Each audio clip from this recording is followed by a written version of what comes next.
Et bien sûr, merci d'avoir pris donc le rendez-vous de cette analyse.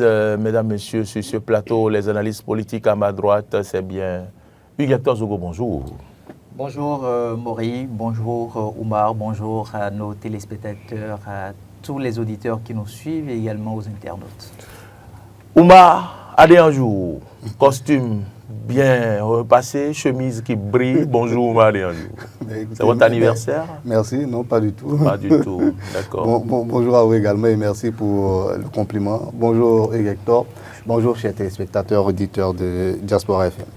Alors, nous avons parcouru les quotidiens ce matin, nous avons sélectionné quelques sujets. Oui, si on devrait tenir de tout ce que nous avons lu ce matin, on va passer toute la journée ici à décrypter les quotidiens, mais il faut se contenter de quelques sujets.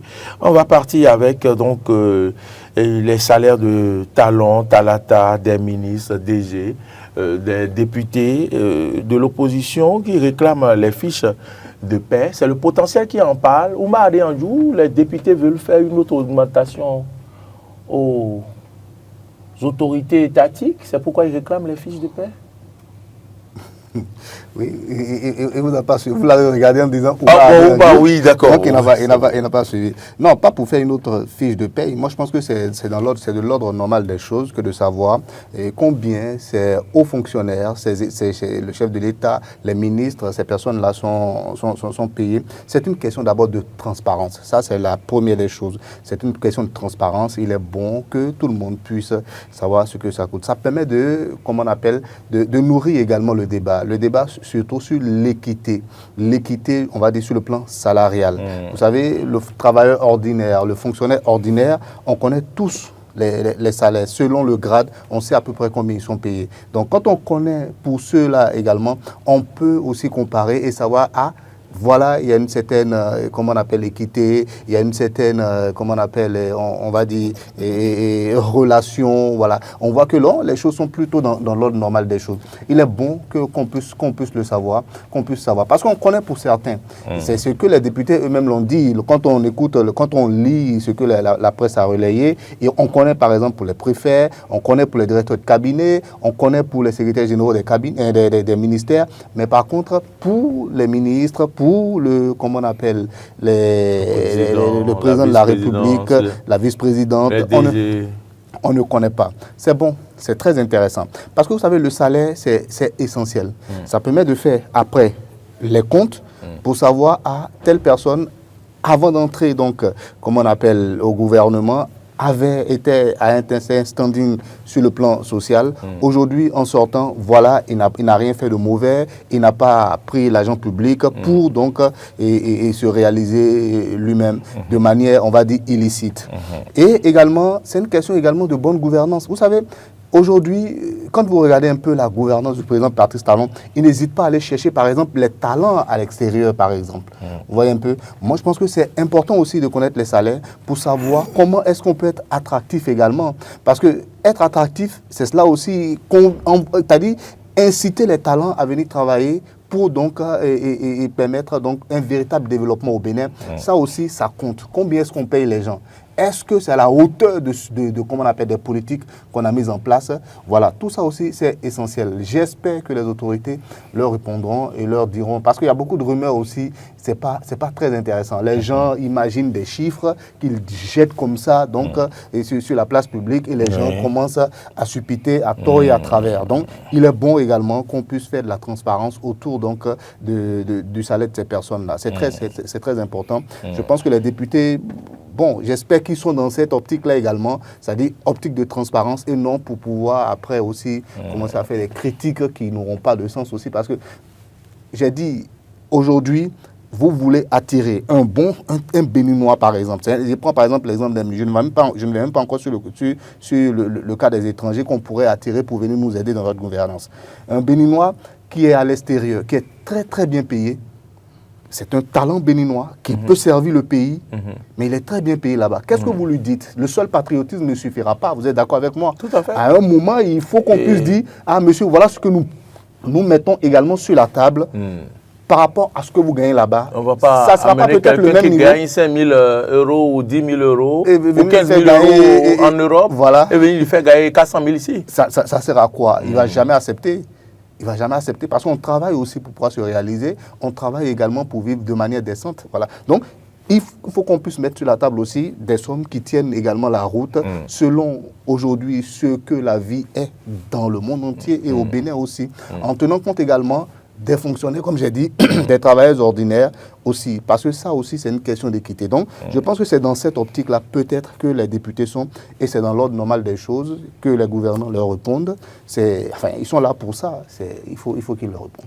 Hugues Hector Zogo, je ne suis pas contre qu'on connaisse le salaire que gagne le président de la République, ses ministres, les DG et autres personnalités de la République. Hugues Hector Zogo, ce débat a fait surface il y a plusieurs années où les gens ont voulu savoir ce que gagnaient les ministres et tout ça.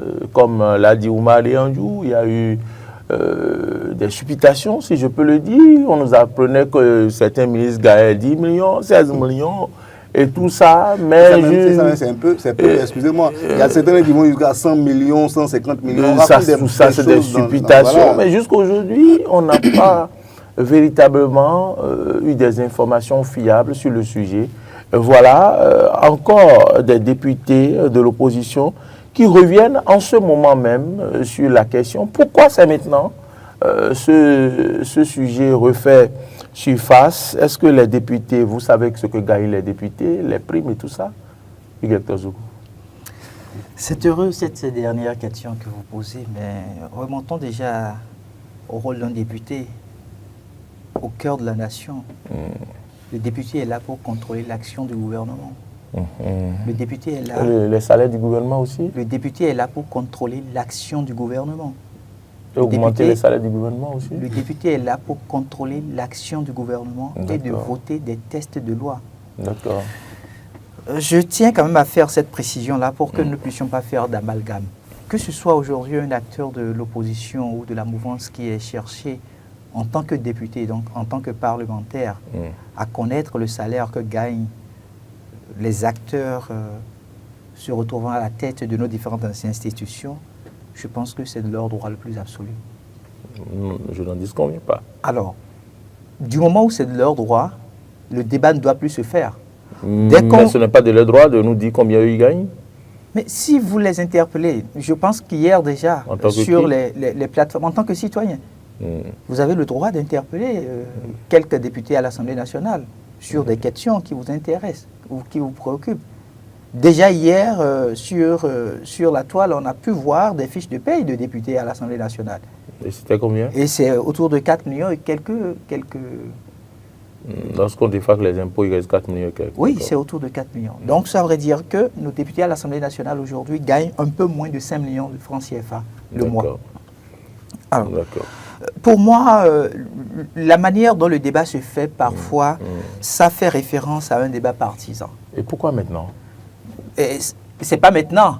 La question ne date pas d'aujourd'hui. Il y a eu un silence sur la question. Il y a eu un silence sur la question. Il y a quelques mois des élections, en général, cette question refait surface. Oui, c'est tout à fait normal. C'est une façon de nous aider à faire le bilan. C'est tout à fait, je dis bien, c'est tout à fait normal. Ça fait 10 ans pratiquement que le chef de l'État il est là. Mais de vous à moi, en tant que journaliste, est-ce que vous connaissez son salaire? Dans une république, c'est pas normal. Ah bon? Ça apporte quoi à votre salaire? Vous prenez, écoutez. Ça apporte quoi à votre salaire que de connaître le salaire du président de la République? Mais je ne suis pas contre, mais ça apporte quoi à votre salaire? Non, écoutez, ça crée un environnement fiable. Ça permet un environnement de confiance. De confiance. Ça parce que, en réalité, c'est le citoyen, à travers cette taxe qu'il paie aux impôts, qu'on paye le chef de l'État, qu'on paye le ministre de la République, qu'on paye le directeur de cabinet, ainsi de suite. Moi, je ne sais pas pourquoi on veut faire de tabou autour du salaire d'une autorité ou bien d'un président d'institution. Il n'y a pas de tabou pour ça. Pour que les gros calculent les cosinus et les sinus dans les poches des ministres et autres. Ça, c'est un autre débat. À partir du moment où vous occupez un poste de responsabilité À partir du moment où vous devenez un personnage public, On doit connaître votre salaire. il y a un minimum. Il y a un minimum. C'est en fait la transparence. Le chef de l'État, quand il est arrivé au pouvoir, Oui. il a pris l'engagement de lutter contre la corruption. Et les députés qui sont à l'Assemblée nationale aujourd'hui, ce sont ces députés-là qui ont voté des tests et lois contre le blanchiment. C'est en fait le rapprochement que les gens ne font peut-être pas, bien souvent. Imaginez quelqu'un qui était au seuil de 100 000 francs le mois. Ben, une fois qu'il s'est retrouvé peut-être au gouvernement, gagne un montant de 3 millions ou de 4 millions. Il est resté au gouvernement pendant une période de 10 ans. Faites le point pour voir ce que ça représente. Comme acquis. Est-ce qu'il avait déclaré ses biens au départ? Mais les tests et lois de la République demandent à ce qu'il déclare ses biens au départ. Est-ce que ça a été fait? Mais est-ce que ça n'a pas été fait? Ça, ce n'est pas moi. Ah, vous n'êtes pas dans la République? Mais je suis de la République, mais ce n'est pas moi qui le contrôle. Mais si ça a été fait, vous devez le savoir. Pas forcément. Pas forcément. Vous n'avez pas suivi les débats par rapport à cela, si les biens ont été déclarés ou pas? Écoutez, ce que je vous dis aujourd'hui, je vous donne un exemple que vous essayez de Non, je ne de contourne fuir. pas. Non, je ne contourne pas votre C'est-à-dire exemple. que- non, c'est-à-dire Je ne contourne que- pas votre exemple. Oui, si mais- vous voulez savoir ce que la masse que la personne a gagnée en 10 ans, Oui. c'est pour pouvoir déterminer, comme l'a dit Oumar Anjou, son niveau actuel de vie. Mais alors- D'accord? Où est-ce qu'il en est? Mais Si vous ne savez pas son niveau de départ, comment vous pouvez savoir son Mais niveau lui-même, actuel ou- lui-même en tant que citoyen, à partir du moment où il a été identifié pour occuper un poste de responsabilité, il lui est fait obligation de déclarer ses biens. S'il ne le fait pas, ça va le rattraper parce que la question de blanchiment d'argent va se poser. La question du blanchiment va se poser. Donc pour moi aujourd'hui, le fait que les députés soient même en train d'exiger à connaître le salaire de ces autorités-là, C'est pour leur rendre service. c'est pour leur rendre service. Qu'ils ne soient pas surpris demain que la même justice là vienne les interpeller pour dire écoutez, vous vous retrouvez dans une question de blanchiment. Parce que quand ça va se dire, les citoyens que nous sommes, nous n'aurons pas la clairvoyance nécessaire de comprendre que, mais en réalité, celui-là, il a gagné un salaire peut-être de 3 millions, de 4 millions sur une période de 10 ans. On va se dire, mais c'est tout à fait normal. Parce que de par le passé, il était à un seuil de vie de 100 000, 200 000 francs. Mais comment se fait-il que, subitement, 10 ans après, il se retrouve avec une cagnotte de 500 millions dans son compte bancaire, par exemple? Donc, pour moi, c'est une question de transparence. Le chef de l'État, en venant à la tête de notre institution, a pris l'engagement de travailler pour lutter contre la corruption. Oui. Mais voilà aussi des indices de lutte contre la corruption. D'accord. Pour moi, ça ne devrait pas poser problème. Ça fait pratiquement 10 ans qu'on est en train de traîner le même dossier. À un moment donné, ça va donner l'impression que vous êtes en train de cacher quelque chose. Qu'est-ce que vous cachez? En tant que chef d'État, il a des privilèges.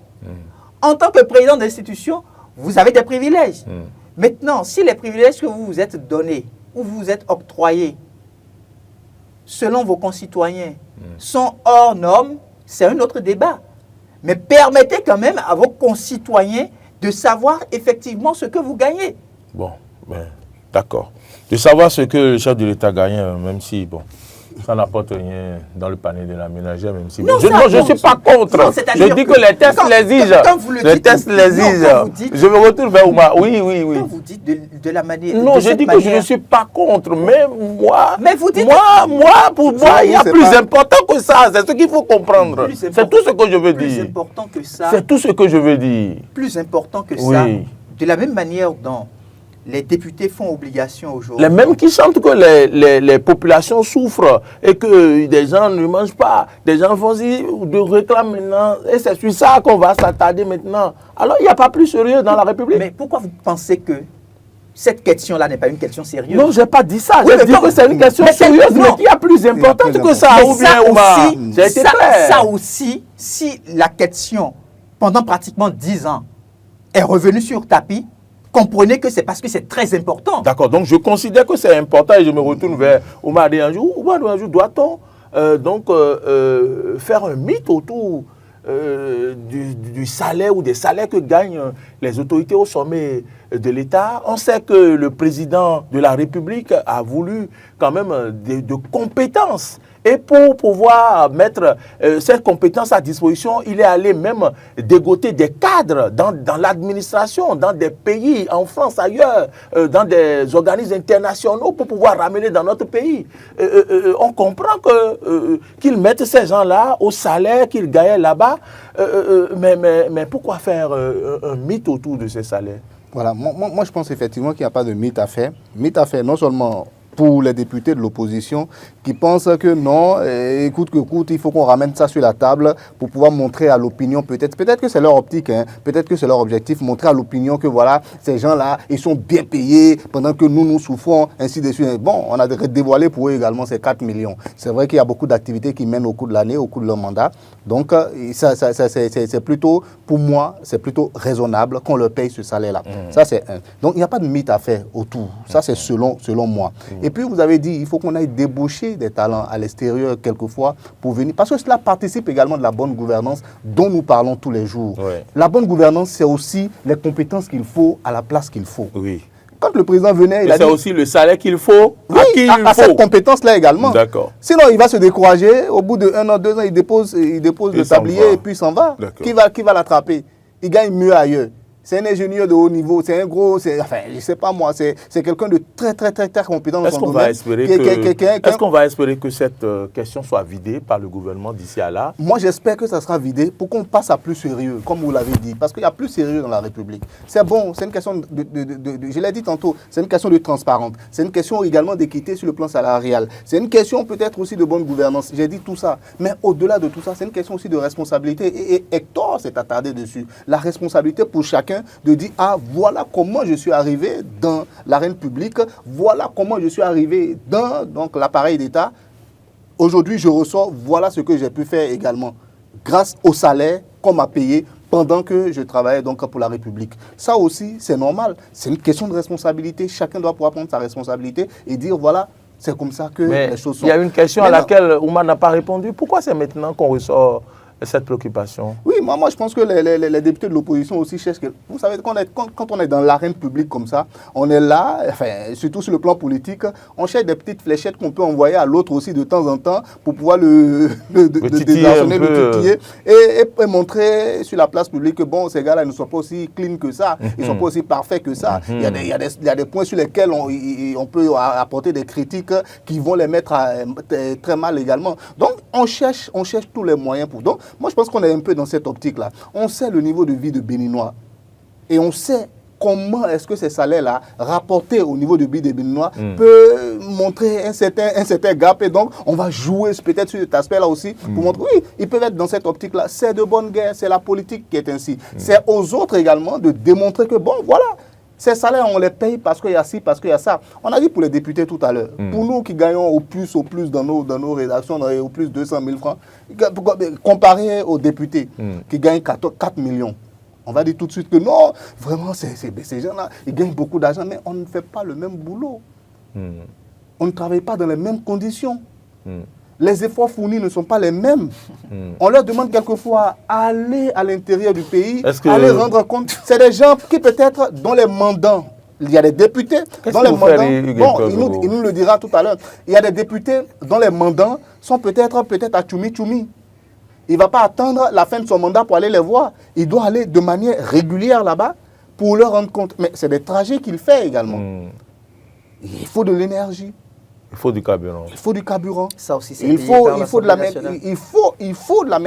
la maintenance des véhicules qui... Ça aussi, c'est payé par l'État. Ou bien ça aussi, moi, je pense que tous ces éléments-là comptent également. Il faut des indemnités, c'est des risques qu'ils prennent. Moi, je pense que... vous ne prenez pas. Que nous, est-ce qu'on prend les mêmes risques? Vous et moi, on va régulièrement devant les populations, on n'est pas tout le temps... Oui, mais on est régulièrement devant elle, à travers la télévision, on est même plus suivi qu'eux. Dans tous les cas, moi, je pense que le travail qu'ils font est 10 000 fois plus important. 10 000 fois plus important. En tout cas, pas plus important que ce que moi je fais. Non, moi, je pense que c'est plus important dans le sens où eux, ils prennent des lois pour faire avancer. Vous prenez quelle loi? Vous décidez de quoi? Mais c'est le quatrième décider, attendez, mais je viens. Décider, c'est très important. Et ils sont où C'est maintenant? élaborer, Parce qu'ils sont là où je planifier, suis mettre maintenant. en place des stratégies. Ils travaillent tous les jours à l'Assemblée. Si on veut discuter des problèmes de la République, vous pensez qu'ils vont s'asseoir et venir après venir? Non, ils font des recherches également, ils essaient de se projeter également, ils vont au contact des populations. Donc, il y a un travail qui est fait et ils sont payés par rapport à ça également. Moi, je pense que ce n'est pas le débat qu'il faut faire. C'est bon pour la transparence, de connaître les salaires.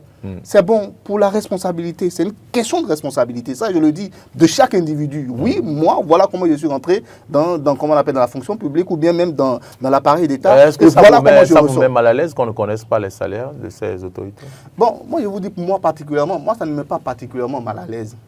Parce que dans tous les cas, ça existe. Si on veut les connaître, on va les connaître. Oui. Oui, ils émargent, n'est-ce pas? Oui, tout ou quand tard. on le paye. Voilà, donc, si on veut les connaître, on va les connaître. Et sur cette base-là, après, on pourra faire tout ce qu'on veut comme analyse. Très bien. Donc, moi, c'est pas que ça me gêne particulièrement, mais je dis, c'est bon pour la transparence. Que les députés réclament cela, c'est bon aussi. Il n'y a pas de raison qu'ils ne le réclament pas. Ils doivent le savoir. Parce que c'est ça aussi qui alimente le débat public. On a besoin de ces contradictions-là pour pouvoir se faire une opinion de chacun d'eux également. Donc c'est important. Pour finir avec le sujet, je vais donner la parole. Oui, je suis un peu plus écœuré. Pourquoi? Un peu plus écœuré parce que les mêmes aujourd'hui qui sont en train d'exiger à ce que l'on connaisse le salaire du chef de l'État, le salaire du ministre, le salaire d'autres présidents d'institutions, ce sont ces mêmes acteurs-là qui ont voté des tests et lois dans cette République pour que nous puissions plus avoir accès aussi facilement aux documents administratifs. Vous savez aujourd'hui que le journaliste d'investigation, il a de difficultés à tomber sur des documents administratifs qu'il va pouvoir exploiter. Ça, c'est une réalité aussi. Ce sont les députés à l'Assemblée nationale qui ont voté ça. Donc le débat pour moi, quelque part, si ça prend du temps, c'est encore aussi de la responsabilité de ces députés à l'Assemblée nationale. C'est-à-dire qu'il ne faudrait pas qu'ils viennent aujourd'hui se présenter comme les saints. Il ne faudrait pas qu'ils viennent se présenter comme, je vais dire, des innocents, le messie du peuple. Non. Ce sont eux à l'Assemblée nationale. Ce n'est pas pour rien qu'en commençant, j'ai dit que le député à l'Assemblée nationale, il a pour mission de voter des tests et des lois et de contrôler l'action du gouvernement. Vous voulez contrôler l'action du gouvernement. Et vous savez que pour contrôler l'action du gouvernement, il faut mettre en place un mécanisme. Et qu'à travers ce mécanisme-là, la presse, avec des dossiers d'investigation, doit avoir accès à un certain nombre de documents administratifs. Mais vous votez des tests de loi pour ne pas permettre à ces journalistes-là d'avoir aussi facilement accès à l'information. Finalement, qu'est-ce que vous voulez? Où est la transparence que vous voulez? Voilà donc les députés à l'Assemblée nationale que nous avons eus dans le pays. Ça va gêner, mais ce sont les réalités. Nous sommes donc tous confrontés à ce que nous avons institué. Moi, je n'étais pas surpris quand tout à l'heure vous étiez en train de dire, oui, il y a plus urgent que ça. Je n'étais pas du tout surpris. Parce qu'en amont, ils étaient là. On les retrouve encore en aval. Qu'ils prennent leur mal en patience. Si c'est juste connaître le salaire du chef de l'État, nous avons déjà souffert pendant 9 ans à ne pas les connaître. Il ne reste qu'une année. Qu'ils souffrent, qu'on ne puisse donc pas connaître ce salaire-là, ne serait-ce que pour les quelques mois qui restent. Peut-être après le mode de gouvernance du chef de l'État, Patrice Talon, quand quelqu'un d'autre sera là, peut-être qu'on va encore retravailler au test des lois de la République et on pourra se faire une idée de combien ils ont pu gagner en leur temps. Très bien. Belle conclusion, oui, belle conclusion. Je suis admiratif de votre conclusion. Oui. Oui, d'accord. Parce que vous partagez surtout ouais. le fait que les journalistes doivent avoir... l'information, on n'en a pas. Là, franchement, moi aussi, je le partage effectivement. Oui, mais au même moment, juste une petite clarification. Je pense effectivement qu'il faut rappeler que les députés qui font cette réclamation-là aujourd'hui, qui posent cette question-là, c'est-à-dire sur les salaires des hauts fonctionnaires, des ministères, enfin des ministres et du chef de l'État, c'est les députés, les démocrates. Oui. Voilà, ce ne sont pas les députés de la majorité présidentielle. Parce que D'accord. ceux qui ont la majorité, on va dire que c'est eux qui font passer les lois comme... Voilà. Finalement. Donc c'est juste cette petite clarification. D'accord. Il est bon que de temps en temps aussi, eux aussi, ils puissent réagir. Ça permet donc comment on appelle, de faire le débat sur le plan donc, de la politique au Bénin. C'est important Pour aussi. moi, c'est D'accord. l'Assemblée nationale qui vote les lois. Hein. Ce n'est pas un député de l'opposition ou bien de la La mouvance qui a mouvance, voté. j'ai Non, non, compris, j'ai c'est l'Assemblée compris, j'ai nationale. compris. Ils sont partie intégrante de l'Assemblée nationale. j'ai compris. S'ils étaient peut-être pas là à la mandature antérieure, même s'ils dès qu'ils sont là, vident l'hémicycle, ce sont eux qui ont voté. c'est tout. Bon, alors thème 2, réforme, oui, on va passer au deuxième sujet, réforme de la formation technique au Bénin, nomination des directeurs et directeurs d'études par arrêté ministériel. Voilà une réforme qui intervient, oui, dans le secteur de la formation professionnelle. On sait que quand même, il y a beaucoup de projets qui vont dans ce sens, construction des lycées et autres. Et voilà une réforme donc, qui décide qu'il faut donc nommer les directeurs qui auront pour un mandat 4 ans. Et après, on pourra donc renommer. Est-ce que ce ne sera pas politique? Non, mais dans tous les cas, cet aspect-là des choses, c'est-à-dire la formation professionnelle au Bénin aujourd'hui, est un sujet très politique parce que c'est le chef de l'État lui-même, il a pris cela comme un sacerdoce, c'est son engagement public. Il a dit que lui, il veut avoir des compétences qu'il faut au Bénin. Et ça, il a dit. Donc, c'est hautement politique. Donc, il veut en fait un cheval de bataille pour donc faire évoluer le pays. Et je pense que c'est très important également de mettre l'accent. C'est très important que donc, et la formation professionnelle et technique soit vraiment très présente dans les préoccupations au plus haut niveau parce que nous en avons besoin. Je vous ai dit tantôt, moi, je ne vous ai pas dit ça, mais on a été tous les deux au Sofitel, l'hôtel le plus huppé donc, du Bénin. On a été là-bas, on a vu. Et quand on est venu, on est revenu avec des mots très élogieux par rapport à cet établissement-là. Je voudrais dire que ce n'est pas nous, ce n'est pas vous et moi seulement qui sommes très élogieux. Moi, j'ai vu des hommes d'affaires ivoiriens sur leur, comme on appelle, leur réseau social, mais qui vantent pratiquement comment est-ce que l'accueil dans cet hôtel-là est exceptionnel. Et je vous dis, c'est des hommes d'affaires, ils le vantent. Ah oui? Oui, il dit, mais c'est incroyable, c'est exceptionnel. Un homme d'affaires ivoirien, il met même les photos, la vidéo, tout ça. Voilà, les petits véhicules qui vous transportent. Ça, c'est le premier. L'autre chose également, comment est-ce qu'on vous prend dès que vous sortez comment on appelle, de l'établissement, comment il prend vos bagages, comment votre véhicule attend. C'est un autre niveau. Voilà. Et ça, c'est une compétence, ça s'apprend. On va à l'école pour l'apprendre. C'est de la formation professionnelle. À quel moment est-ce que cela a été formé? Voilà. Comment est-ce qu'on fait pour garder ce niveau-là au Bénin? Moi, je n'aime pas faire de l'école, mais je peux accueillir plus que ça. Je peux être le directeur directeur de ceux qui accueillent là-bas. Croyez-moi, très cher Maurice, je connais votre capacité à vous adapter, je connais tout, mais il y a des aspects qui vont vous échapper peut-être, parce que c'est très technique également. C'est très professionnel. Il y a des petites choses qui comptent également. Oui, je vous assure. Oui. En bon béninois, on sait tous accueillir. Mais je vous assure, quand on va à ce niveau-là, c'est un autre degré également. Je sais. Donc, c'est pour vous dire quoi? C'est très bon. Moi, je pense que c'est très important que la formation professionnelle et technique soit vraiment présente dans les préoccupations au plus haut niveau. Pour quelle raison? Parce que nous avons besoin également de ça pour pouvoir être compétitif également à l'international, avoir le même niveau, le même standing que tout ce qui se fait à l'extérieur. Je prends un maçon béninois. On nous connaît dans la sous-région, par exemple les maçons de Porte-Nouveau. C'est eux qui vont en Côte d'Ivoire, c'est eux qui vont au Niger, c'est eux qui vont au Nigeria. C'est les plus imaginez qu'en plus de ça... J'ai des inquiétudes par rapport aux nominations.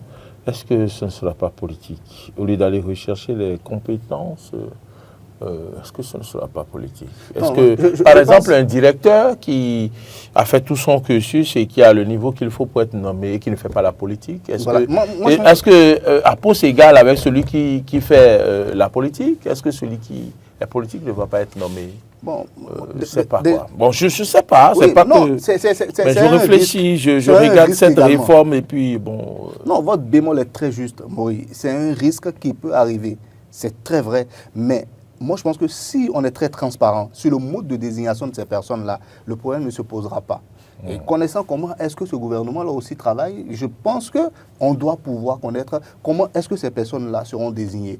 Ne serait-ce que sur le plan des concours et examens au Bénin, on sait toute la transparence qu'il y a autour. Je pense que pour la désignation de ces personnes-là également, on va faire le maximum de transparence autour pour savoir que, telle personne peut être directeur et telle personne ne veut pas être directeur. Et n'oubliez pas, même l'État a envoyé plusieurs personnes aller se faire former.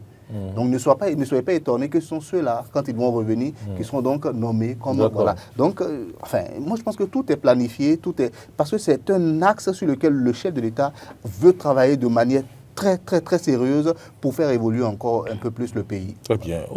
Hugues Hector Zogo, votre réaction par rapport à ma question à vous? Oui, c'est un poste politique. On ne va pas se leurrer pour ça. C'est un poste politique. À partir du moment où c'est un poste politique, on ne peut qu'y mettre ceux en qui on a confiance pour atteindre un objectif. Parce qu'en réalité, faites bien la lecture et vous comprendrez qu'aujourd'hui, le chef de l'État est en train de tout faire pour éviter d'être confronté à ce qu'on pourrait appeler, entre griffes, la béninoiserie. C'est-à-dire qu'on vous met à un poste parce que, en réalité, par droit, c'est vous qui deviez vous y retrouver, mais malheureusement, vous vous retrouvez dans un parti politique qui n'est peut-être pas le mien, du même courant politique que moi, et tout l'investissement que vous deviez faire pour me permettre d'atteindre mes objectifs, vous ne le faites plus. C'est des choses que nous avions vécues par le passé. Il faudrait qu'on appelle chien, chien et chat, chat. À partir de ce moment-là, quand vous voulez atteindre un objectif, soit vous êtes sincère en disant à tous, voici ce que je fais désormais, soit vous le contournez et tout le monde constate. Maintenant, ce qu'on vit, c'est que le chef de l'État, il dit clairement ses intentions. Voici l'intention que je nourris désormais pour ce poste de responsabilité. Donc, les cadres de la République sont obligés de faire de la politique pour se retrouver à ces postes-là. Oui, c'est une réalité. Ils sont obligés de faire de la politique. Parce que, malheureusement, ce que l'on fait croire, c'est que quand vous êtes dans un parti politique, c'est comme si vous n'êtes pas utile à la nation. Les partis politiques ne sont pas en réalité des creusets où on apprend de mauvaises choses. Non, le parti politique vous forme au civisme, au patriotisme, à l'amour du pays. Donc, à la bonne gouvernance. À la bonne gouvernance. Donc, normalement, quand vous allez dans un parti politique, c'est pour davantage affirmer votre identité, pour dire, oui, c'est vrai, je suis déjà cadre, mais au-delà du fait que je suis cadre, je suis venu apprendre comment servir la République. Pour gouverner. Et dès que les dirigeants de votre parti politique comprennent que vous avez les aptitudes nécessaires, ils n'hésitent pas à faire votre promotion. Très bien. Donc, pour moi, ça ne pose aucun souci. C'est un poste politique. Et là, on est obligé de dénicher ceux-là qui sont prêts, qui ont les compétences et qui pourront accompagner le ministre à atteindre son objectif. Pour moi, il n'y a pas d'autre forme de débat à faire autour. On peut se permettre de dire, oui, ce n'est que ceux de la mouvance qu'on retrouverait à ce poste-là. Ben, écoutez, au niveau de l'opposition, vous travaillez pour quoi? Vous travaillez pour conquérir le pouvoir d'État. Celui qui est là, il a été élu pour mettre en place un programme. Il ne va pas mettre le programme avec des gens qui ne partagent pas la même vision que lui. Voyez-vous? Donc pour moi, ça ne pose pas du tout de problème. On va faire l'expérience et on va tirer les conclusions. Très bien. Ouais. Oui, je suis complètement, en partie, je vais dire, d'accord avec Hector. C'est un poste politique, je suis d'accord. Mais on doit aller nécessairement au-delà de cela. Je vais vous expliquer pourquoi. Vous voyez, lorsqu'on veut prendre une personnalité pour mettre à la tête, par exemple, d'une institution, d'une structure étatique, l'objectif, c'est quoi? C'est d'avoir donc les résultats qu'il faut, de faire évoluer donc le pays dans le bon sens. On est d'accord? Et donc, quand vous voulez choisir quelqu'un, vous voulez être sûr au moins que cette personne-là partage un minimum quand même votre vision par rapport aux politiques que vous mettez en place. Vous êtes d'accord avec moi? Oui. C'est en ce sens-là que, pour moi, ça reste politique. Mais au-delà de tout ça, la compétence doit primer. Moi, je vais prendre un exemple. Moi, je ne serais pas du tout choqué que, par exemple, le président Patrice Talon, à la recherche de talent, par exemple, se retrouve à prendre un talent, par exemple, parmi les gens des démocrates. Et lui disent, ok, non, toi, au-delà de la politique, laissons tomber, mais je pense que ça, là, on a besoin de toi. On a besoin d'un technocrate. D'un vrai technicien, d'un vrai connaisseur du domaine. Après ça, quand on va se retrouver sur le plan politique, attaquons-nous, disons-nous ce qu'on peut se dire. C'est vrai que dans la faisabilité... Il y a eu cette expérience-là? Oui, non, je dis que c'est vrai que dans la faisabilité... Mais c'est pas... C'est-à-dire on a des opposants, vous savez, on a des opposants malheureusement qui ne veulent pas faire le débat de l'opposition. Voilà. On a des gens qui veulent s'attaquer au gouvernement parce qu'il faut s'attaquer, on est dans une posture... Non, c'est pas ça l'opposition. Donc, à partir du moment où on se retrouve avec cette opposition-là, et vous êtes de la mouvance, vous mettez en place... Vous avez besoin de technocrates et vous allez chercher dans l'opposition. Vous mettez en place votre arsenal, vous atteignez le résultat. Voilà. Au moment où ils vont prendre le pouvoir aussi, ils pourront mettre en place leur système. Soyons sincères. Voilà. Ce que je voulais dire L'opposition par ne là... facilite pas la tâche aujourd'hui aux dirigeants. Je ne parle pas de l'opposition que nous avons. Je ne parle pas de... Mais non. Dans les temps, vous parlez de façon générale. Dans nos pays africains. Voilà. L'opposition ne facilite pas la tâche. Et je suis complètement d'accord avec lui. Et c'est ce que je disais que c'est vrai que dans la faisabilité, prendre quelqu'un qui ne partage pas votre vision pour l'envoyer dans votre équipe pour qu'il travaille pour vous, c'est bien compliqué. Parce qu'il a des compétences dont vous avez besoin. Voilà, c'est bien compliqué pour nous dans nos pays parce qu'on n'arrive pas à faire la part des choses encore. Parce que pour nous, rien que la personne même, quelquefois, nous, on veut juste détester la personne, alors qu'on voit, nous-mêmes, on voit clairement que le gars, il travaille, qu'il y a du boulot qui est fait. À l'international, les gens le reconnaissent, mais comme vous êtes ses frères et que vous devez le critiquer coûte que coûte, vous ne voulez rien reconnaître, il faut le démonter. Donc, c'est bien compliqué. Mais dans d'autres pays, ça se fait et donc, on doit pouvoir prendre exemple. Quand il dit dans d'autres pays, ça se fait, d'autres vont m'attaquer. Même dans leur constitution, quelquefois, dans ces pays-là, c'est inscrit dedans.